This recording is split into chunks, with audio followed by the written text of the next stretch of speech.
ঠান্ডা লাগলে বা জ্বর হলে আমার না বেশিরভাগ ইচ্ছা করে একটুখানি চিকেন কষা খাই। তোমাদের কি ভালো লাগে অবশ্যই জানিও।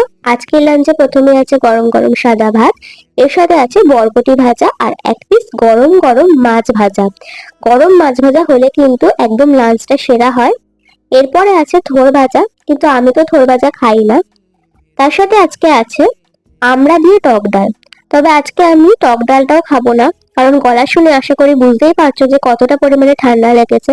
তাই টক ডাল খাওয়া তো আমার একদমই চলবে না।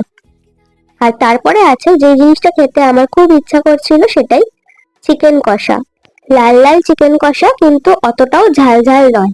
তবে এটা দিয়ে জ্বরের মুখে খেতে কিন্তু খুব ভালো লাগে। আর শেষ পাতে ছিল আমের চাটনি, অনেকদিন পরে মা আজকে আমের চাটনি করলো। তো এই হচ্ছে আজকে আমাদের লাঞ্চ মেনু।